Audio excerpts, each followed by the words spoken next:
Mama's house. Big Mama's house. Welcome to Big Mama's house. Big Mama's house. Yeah. Big Mama's house. Welcome to Big Mama's house. Big Mama's house. Yeah. Welcome back to Big Mama's house, y'all. I am back again today with you to finish up the Sister Wives book called Becoming Sister Wives, the story of an unconventional marriage. We're going to get through all of part 4 and the epilogue and finish this book today. Part 4 is called Celebrity, and it's basically each wife's perspective of how they got the show and how it affected them. So I'm just going to be going through and doing different excerpts from each one again, just to kind of give a little more information that we may not have had before, and they give their perspective. Chapter 13, and we always start, they go in order of marriage. So the first one is Mary. She says, I have always been very private about my polygamous lifestyle. Growing up, I went to a school run by our church, which means that during my childhood, I had few friends outside my faith. I kept my beliefs a secret because I wanted to be accepted as a normal person. I didn't want to be stereotyped, and I wanted to have my friends accept me for me. I didn't want to be judged. I think that's fairly common. I mean, anybody who's a little bit different, I mean, everybody has secrets.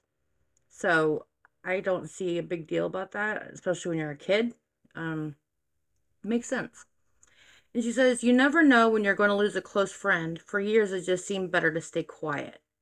It was always so uncomfortable to lie to my friends. Lying is not part of our faith, not part of my own moral compass, and it was quite difficult for me.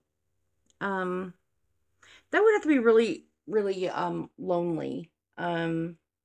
Especially whenever they got married and she already felt kind of alone in that whole mess of people. I think that's really sad, because when you can't be your authentic self with the people closest to you, that's really hard.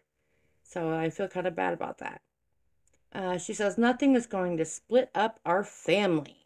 Once, Cody and Janelle and Christine, and they all had kids and they were all together for a while. And she said, for years we hid in plain sight. Well, we kind of figured that, right? We knew that. And she says, Cody is a dreamer, which is one of the qualities I love about him. When we met the producer, the idea of doing a television program was introduced to us. Cody got on board with the idea long before I did. For the money? Because, I'm sorry, I don't see Cody being altruistic about much of anything. I think everything is about Cody and how he can make the most money with the least amount of effort. That's just my opinion. And she said, soon the discussions of doing a television program went from abstract to serious. Cody felt that he was truly called to the cause. Now, is it just me, or does Cody get called or feel called every time he wants something? I think he knows that if he says, I think this is the right thing to do, let's do it. And he's going to get a lot of pushback from all the wives. But if he's like, I feel called to do this, I feel it, I feel it in my heart, then they'll be like, oh, well, maybe we should think about it. I just think that's a lot of being called for this little book. And she says, I have never been ashamed of my lifestyle. In fact, quite the opposite. However, I didn't want to be judged for it. Most of all, I didn't want our children to suffer. Valid, right? We needed to disassociate ourselves from the negative connotations of polygamy, like child brides, sexual abuse, and religious oppression. We wanted to show America that we aren't really that different from anyone else. Well, it's interesting that she mentions child brides, considering that the first person that they tried to court was underage, and they had to wait until she was 18 before they could announce an engagement or officially become engaged. So to me, that's still, you're dating a minor, okay, and you're a grown-ass man. It's not okay. Gross. She says, while I was nervous about all the repercussions of taking our story public, I knew that I needed to support my husband, because Mary always did what Cody wanted because she knew that was the only way to keep him happy. And she said, I was worried that we'd be made into pariahs. Again, valid. She says, the first day the camera showed up at our house was strange and uncomfortable. I was completely unprepared when I came up the stairs into my living room and saw a cameraman there. I had no idea how to behave. I felt awkward trying to act as if nothing was out of the ordinary was happening. I'm not the actor in our family. That would be Christine. When the cameras first started rolling, it was difficult to behave naturally as the crew instructed. I can only imagine because, like, we're getting more used to the podcast life now. But if any of you have listened to our first few episodes, you can tell they were our first, and you learn as you go, you get more comfortable the more you do things. And I feel like this is, again, completely valid. And I like the honesty that most of the wives have brought to this book. She said, whenever the cameras were around, the kids, who are excitable enough, became hyper. Family dinner, our Friday tradition, went from mild chaos to an all-out zoo. I can imagine, because especially they were pretty young at the time, most of them. And yeah, anything special, not the ordinary, and makes you feel a little bit, especially little kids, if they get a little bit like bashful or embarrassed, they get a little crazy. She said, however, every once in a while, private issues crop up that we don't want to share with the public. Of course, the production staff does push and probe us. They want drama, after all. It's not in my nature to sugarcoat things. I can only be my honest self. Again, I like that. I would rather see the real them and have it more reality than not than have it all fake and bullcrap. She says the couch sessions in which we talk about issues and problems were a real wake-up call for our family. We had to learn to think before we spoke. 16 years of marriage hadn't taught you that yet? Come on. Come on. Killing me. She said at first, each of us would answer as if he or she was alone with the camera and not sitting on the couch with the rest of the family. Often one of us inadvertently throw a sister wife or Cody under the bus, publicly airing a grievance that would have been better dealt with in private. But again, I mean, like with us, there are some things that we don't share immediately or whatever because, we're trying to deal with it in our private lives so that we can find a safe way to make it public. You know what I mean? So I kind of see that. But again, if there are issues and you're on the show to make your life a reality show, we need to see those issues, how you deal with them, because maybe young couples out there don't know how to, handle disagreements or issues or whatever. And so I think that's one of the best things about the show is number one, you get to learn about them and their life and everything. And I think that's quite fascinating. But it also like helps you maybe like, oh, well, when I'm in a relationship, I definitely don't want to do that kind of thing. So, whatever. She said, one of the things that the producers were eager to dig into was my relationship with Robin. They latched onto my struggle with Cody and Robin's courtship and exploited it into a major storyline. Well, especially there wasn't much other drama, and if things were as quote unquote smooth sailing as they made it appear to be, then yeah, of course, any little issue they're gonna, that's their job. So when they first started filming with the show, Robin and I were going through an unbelievably difficult period, which we've read about before. And she said, I was at a low point, feeling unwanted and unloved. And again, we talked about that too. And they all went through this. Every time a new wife came into the family, everybody lost their identity and had to rethink about how they fit in the family and what their purpose in the family was and how important they were to the family. And I think that's, again, a very normal human reaction. So I don't think that, is an abnormal thing. The couch sessions helped to bring our issues into the open, and we began to address them on the show and behind the scenes.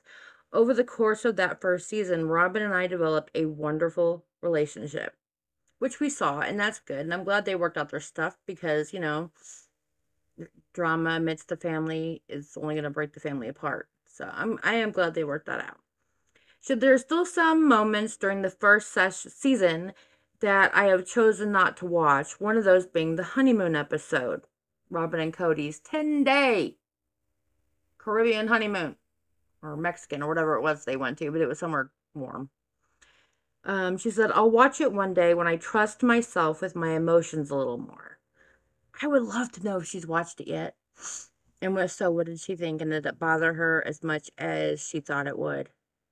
I really would love to know, because I can't even imagine if I just sit and watch a home movie or a video or something of my husband being loving and fun and, kissing and all that kind of stuff on someone else. I don't think I couldn't do it. I'd freak out. I couldn't. I love my man too much. She said, but the day the series premiered of Sister Wives, the Lehigh City Police Department sent out a press release that they had been investigating our family.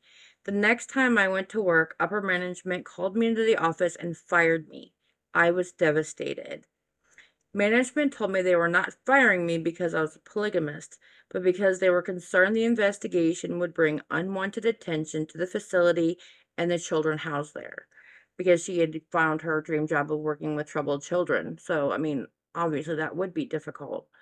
Our kids started to come home from school on almost a daily basis with new questions or comments from classmates about their dad being prosecuted.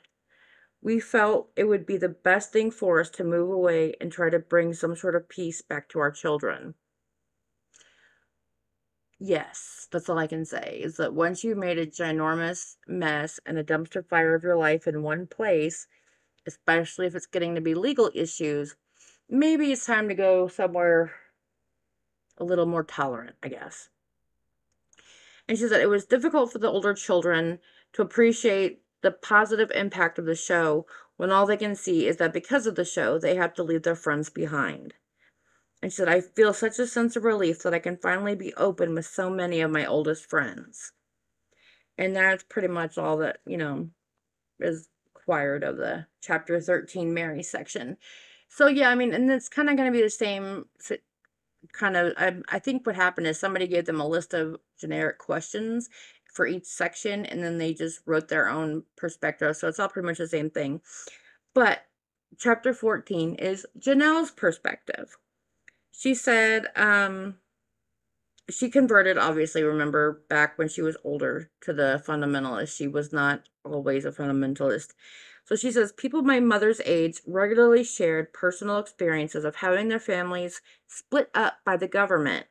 These stories had a great impact on me. And I bet they would, because nobody wants to have the fear of your family being split up, your father being put in prison or whatever. That's terrible. She said, I couldn't put my worries aside, even going so far as to seek counseling at one point. This annoyed Cody.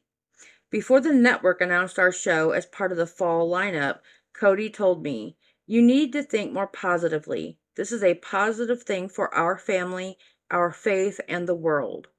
I tried, but I'm more of a realist than my husband.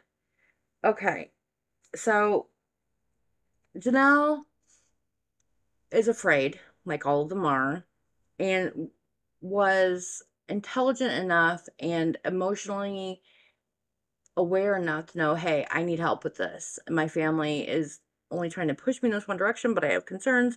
So I'm going to go to a third party and figure this out. And I think that is typical Cody. He dismisses everyone who doesn't agree with him. Says that they don't have enough faith, that they don't have enough trust in him, or, just whatever. And it's not right. Everyone is allowed to have their worries, their concerns, and deal with it in the way that they think is appropriate. And it really, really, I'm not a Cody fan. I think y'all know by now. But anyway, she said, one of my gravest worries was about my job. To make things more difficult, I worked for the government. That would make it difficult. And say, let's see, as I see it, God loves everyone equally, regardless of lifestyle, religion, or race. I was glad to find that my superiors seemed to hold the same opinion.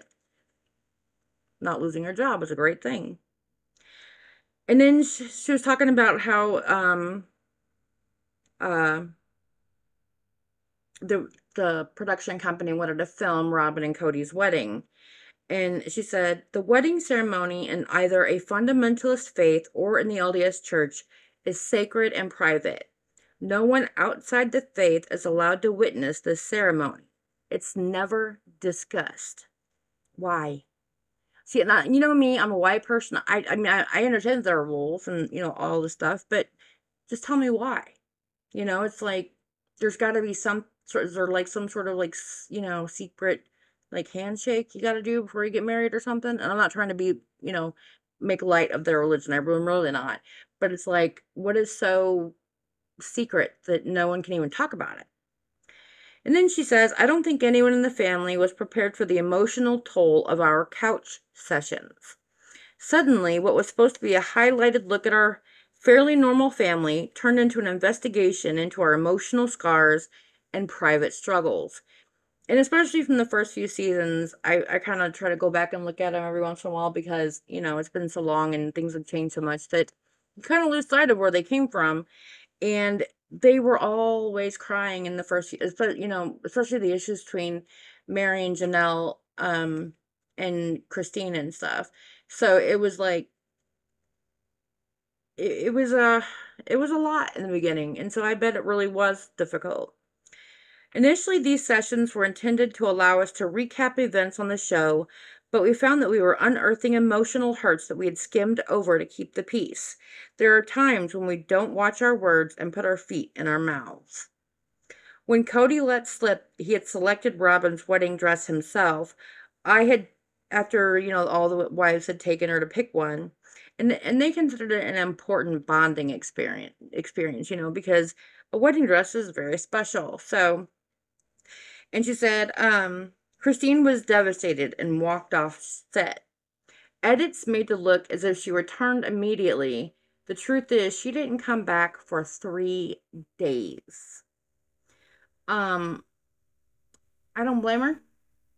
I really don't. I think it was shitty of both of them, and especially of Cody. He had been in the game long enough at this point to know when to open his mouth and when not to. And he, maybe it was just he was trying to like make the show more interesting, more dramatic, so he tried to stir a little drama. I don't know, but he really, that little bit of Codyism right there completely threw the wives off track in their relationship where they'd been trying to build them. Then Janelle says, Robin is usually instrumental after a particularly difficult couch session. They think she's a mediator of some sort and that she has these awesome communication skills. And Janelle, I just want to know, do you still think so? Do you think she's instrumental in helping with your guys' relationships? I don't know. She says, of course, the show has made it more and more difficult to remain unaware of how Cody and my other sister wives behave in their individual marriages. I'm confronted with a great deal more of these other marriages than I was comfortable with in the past. I have to fight the impulse to compare my marriage to those. And Robin's honeymoon falls into the category. Robin's honeymoon is a big source of contention for all the wives.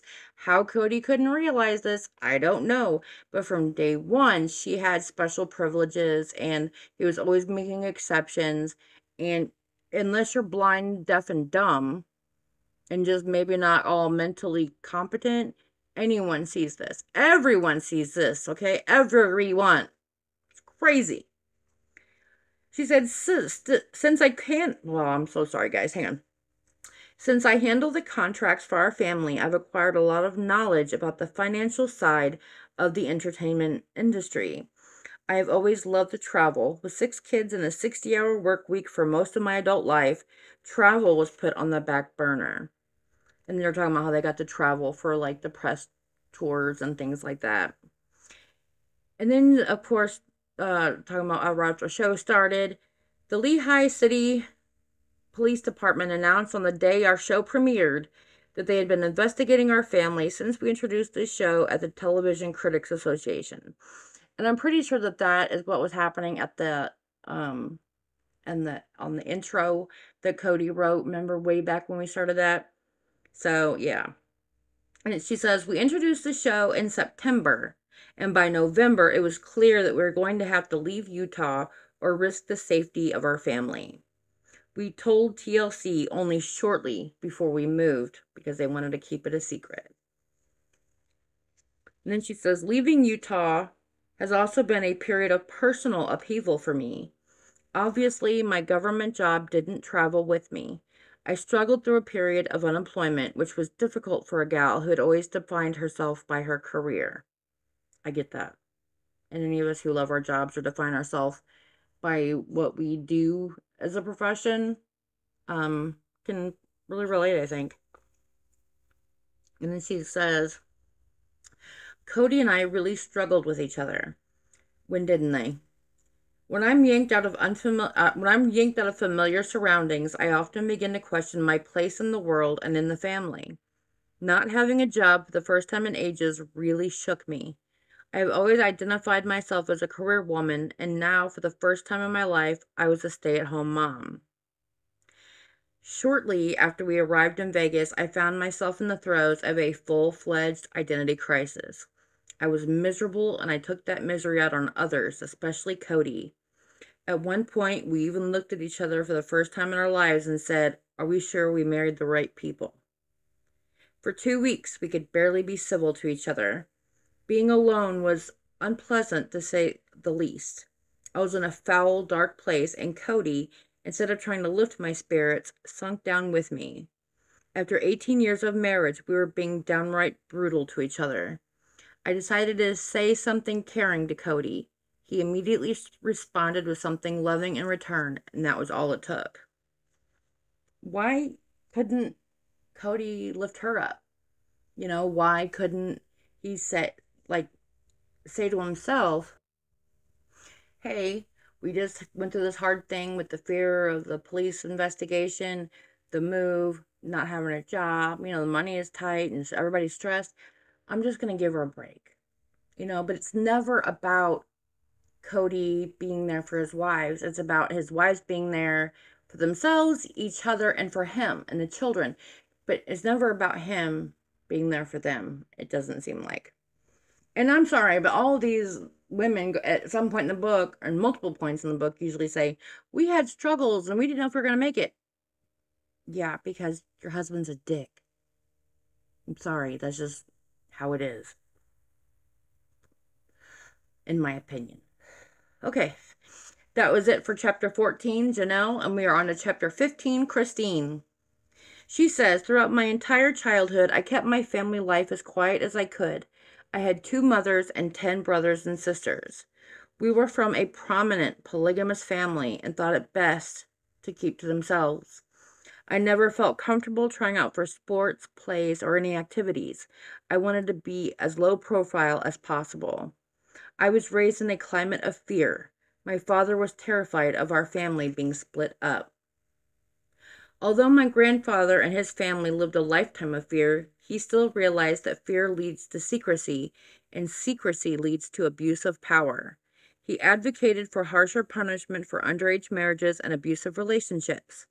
He believed that these crimes would be stopped if polygamists could live openly instead of in secrecy. As my grandfather saw it, secret, closed societies were directly responsible for the abuses for which the FLDS has become sadly infamous.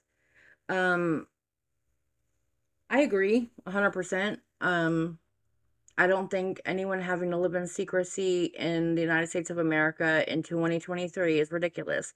Whether you're trans or gay or polygamist or whatever, I don't, everyone should be allowed to be who they are, and secrecy does breed fear and abuses and things like that, because they know if they're too afraid to go to the authorities that they'll just get away with it forever. And as we know, Christine says, I look on the bright side of absolutely everything. And then she says, after I'd been married to Cody for several years, I was asked to represent our faith in a non-profit organization, Principal Voices. This is something interesting. I had never known this. She said, the mission of this organization is to educate others about polygamous families and culture. The group's goal is to empower both polygamous individuals and families, as well as to provide crisis referrals and response to those in the lifestyle. The group handles inquiries from the media, requests for interviews, and assistance with research. It also interacts with the government on a regular basis, mostly through the governmental organization Safety Net. I am saying those because I think it's interesting, and if you are in an abusive polygamous relationship or just want to get out and you don't know how, I'm hoping that Operation Safety Net is still a thing, and maybe there's some help for you if you need it. Then she says, Principal Voices gave us an extensive media training about how to field questions regarding abuse, sex, and our faith. We were taught how to skim the surface of the question, give a truthful answer without going into too much detail. I learned how to deflect questions about my faith and sex and turn the subject to my family. And then she says, I started to think that openness about our lifestyle might lead to more freedom. Of course. But then you also, the fear of, all their past, their grandfathers and great-grandfathers and all that stuff, and that fear that had been indoctrinated in everyone for so long. The idea of going public, I'm sure, is terrifying. But I just find very, very interesting that she had this PR training before the show, and so she was the only one really who knew how to maybe talk to the interviewers and the media people in general. I think that's very, very interesting. And how to deflect and skim the surface of answers. It's wow. Again, I'm actually very almost surprised at the level of honesty in some of this. And she says, I didn't want Cody to be taken away as my grandfather had been, and I didn't want anyone in the family to lose his or her job on account of our beliefs. And she says, any documentary maker or television producer who wants to explore polygamy first goes to Principal Voices. And she said, I'd been contacted through Principal Voices by an independent producer who was looking to do a reality show about a polygamous family. So literally, this all happened because of Christine, of her being out there wanting to help people, being out, outgoing and friendly. And, she brought this to the family. And I don't know if that's a good thing or a bad thing, but I mean, it definitely changed their world. And I think bringing awareness and education about almost anything is a good thing, because again, that's how abuses happen, misconceptions and hate crimes, because people just don't understand. So that's just my 2 cents. And she said the producer's attitude and outlook were so honorable that he put the entire family at ease. Well, I don't know any like producers and things like that, but I imagine that to get a show, they would have to be pretty good with people and know how to spin it themselves and all that. So I don't know if I put anyone in television or movies or like media in general as honorable anymore. I don't know.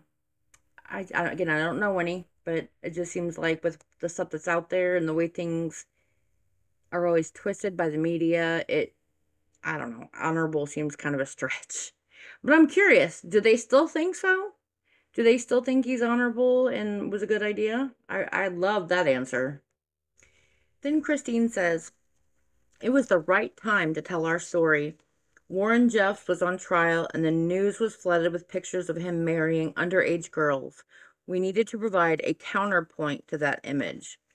And I get that, because you don't want the world to think that that's every polygamist everywhere. And let's be real. I think that's what most of mainstream America thought before y'all came around, because that's all we ever heard about or knew about. So then she says, suddenly, even the most basic things got a lot more complicated. Life was pleasantly chaotic before, but the show really added a new dimension. I worried about my kids' outfits and their uncombed hair. I realized that some of their rooms might look unacceptable to a television audience. I had to repaint them and buy new bedding and bunk beds. I also realized how dirty the house was.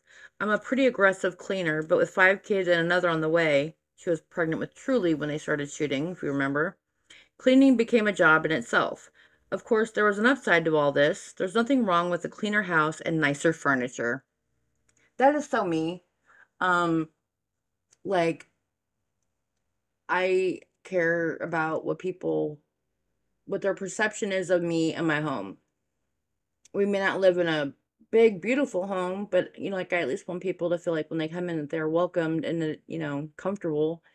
Um, so that I kind of get that part of Christine. She said, I had learned to trust that the producer and his staff would be honorable when they edited our footage. They didn't change what we said for dramatic effect, and they always conveyed the meaning of our confessions exactly as we wished. That's important and interesting because I wonder if they still feel that's true now. And that's so interesting because I thought the confessionals were always the most edited part, and maybe not. You know what I mean? So I may put more stock in the things that are said during the confessionals. She said, I quickly discovered that outside media would edit our answers to suit their purposes and tease something salacious from our story. Again, very true. And an interesting thing she says is no matter what a journalist asked, we tried to steer the conversation back to something positive. Yeah, I think that's the PR training kicking in right there, deflect and, bob and weave, avoid, any hard, topics, all that kind of stuff. And she said, we have had to learn to how to express our needs and wants in a polite and constructive manner when someone's behavior is bothering us. Like, for instance, sometimes I really embarrass Janelle. I realize that my actions are embarrassing to her and I feel terrible about this. So, and that's the end of Christine's part. Again, just kind of like how they're all learning to do better and the show changed things and yada yada. Chapter 16 is Robin. She says, when I was in middle school and high school, none of my friends knew about my religion. I am the child of my father's second wife, which means that legally and publicly he couldn't acknowledge me as his daughter. Well, first of all, he's your stepdad, okay? Your mom blew off your biological dad just like you blew off your kid's biological dad, and you never got to know him. And so your stepdad, don't get me wrong, my husband is my kid's stepdad and he is their dad in their eyes because, their father is whatever he is.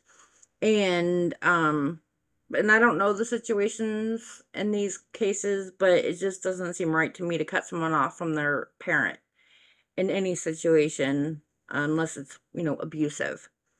Um, so this is kind of, she's like, I'm the child of my father's second wife. No, well, yeah, she's a second wife, but you're not his biological child. And it really bugged me that they kind of try to cut her biological father out of the story. It just bothers me. Um, she says when she was about 10, she remembers being at a park with her father and mother and my full biological siblings. Okay, I'm not sure how many of those there are because she doesn't talk about any of her family because, as she said, her family doesn't want anything to do with the show or her really. Um, anyway, it was about the fact that he couldn't acknowledge any of them whenever someone came by that he knew, and it's sad, but I think it's kind of the norm for them. I think I'm not sure. She said I had few friends. I'm not surprised. She said I did have one friend in the mainstream, and she was LDS. We were best friends for many years. And what happened, Robin? Why don't you have friends now? She says, in general, I'm quite honest and outgoing. I don't, you don't seem outgoing to me. Anytime on the show, you always kind of hung back and, I don't see the outgoing thing. And I don't know about honest. I don't know. Okay. And she said, when Cody first told me that he and my potential future sister wives were going to be on a television program, I dismissed it as a pipe dream. Sure. Right. As our courtship progressed towards engagement, I realized that the television show which had seemed like a huge fantasy, was in fact a reality. And you were jumping up and down. She knew that pa-ching, ka-ching, ka-ching was on your way. She said, I did consider not marrying Cody because of the show.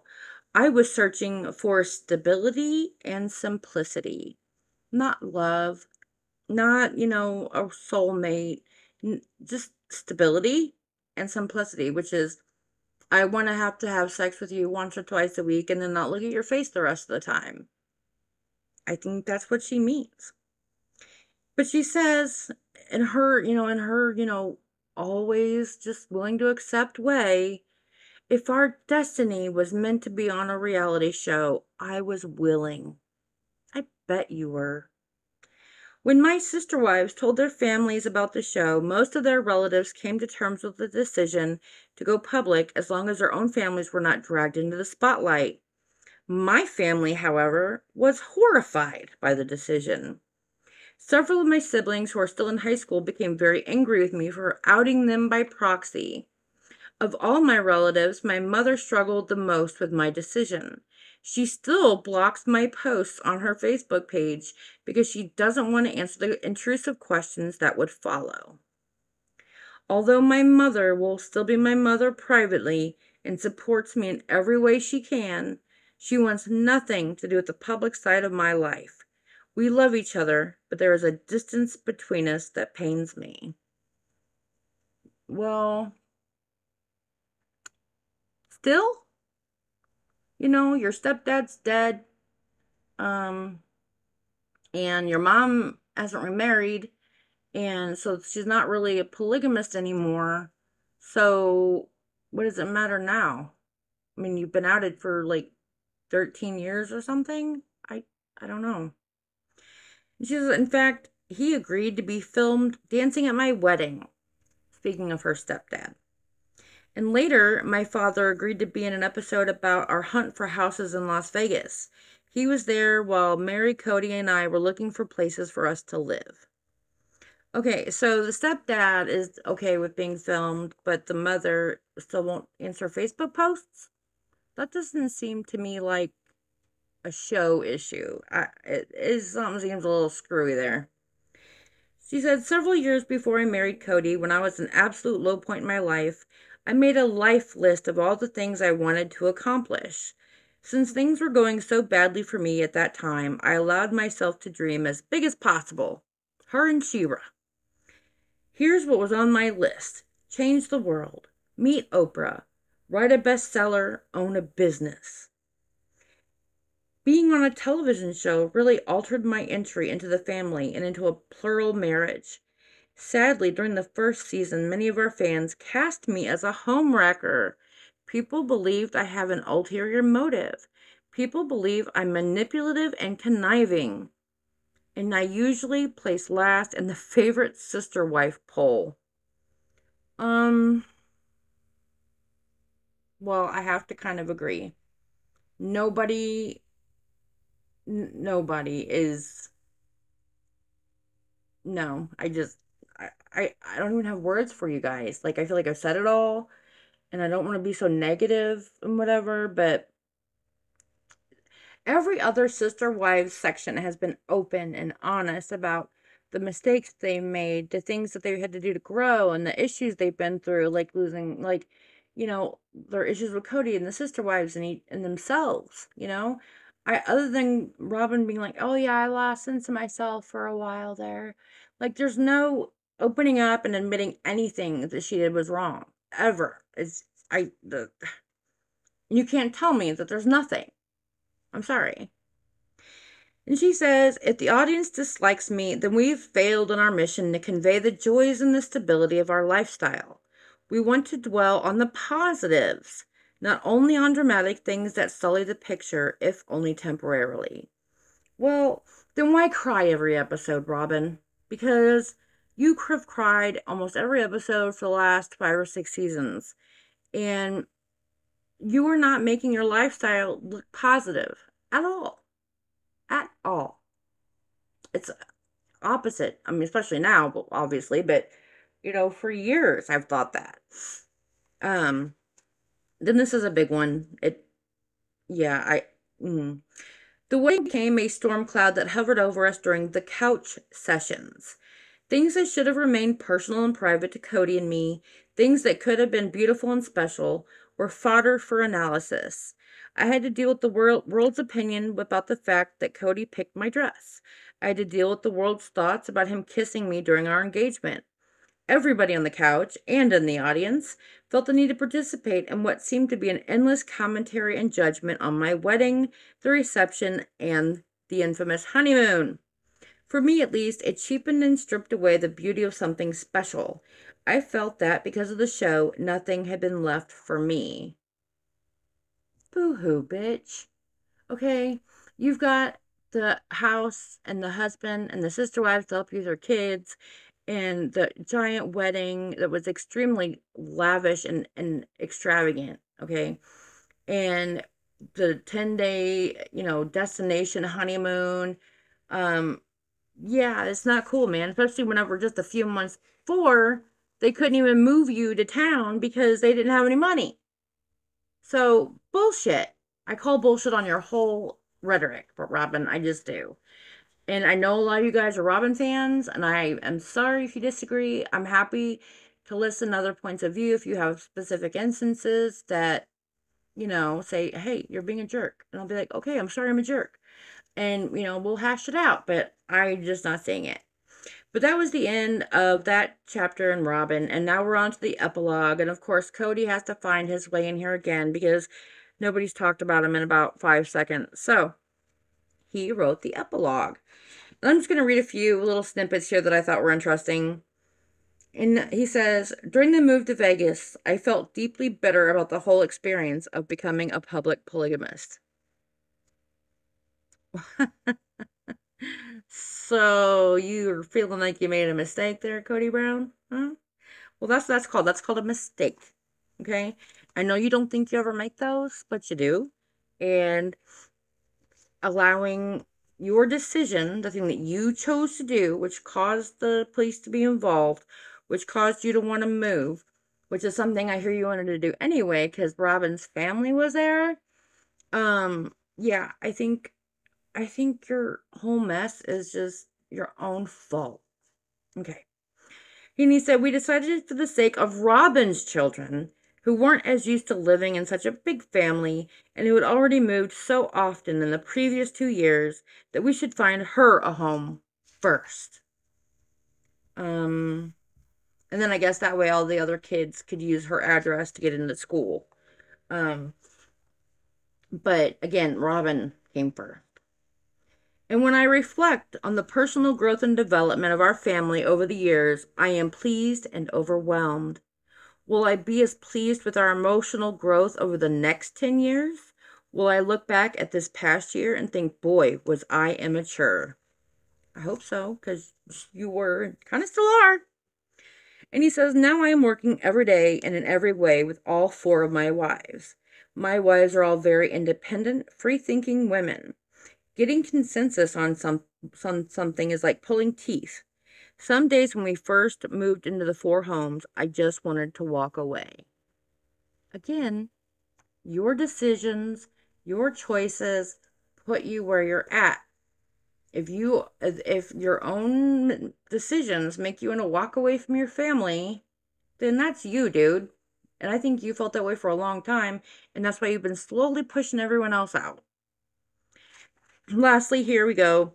Part of our struggle was actually agreeing on a business that worked for the whole family. The idea of opening a fitness center together was agreed on, but that never happened, right? Because I know they were talking about it at one time, but it never happened.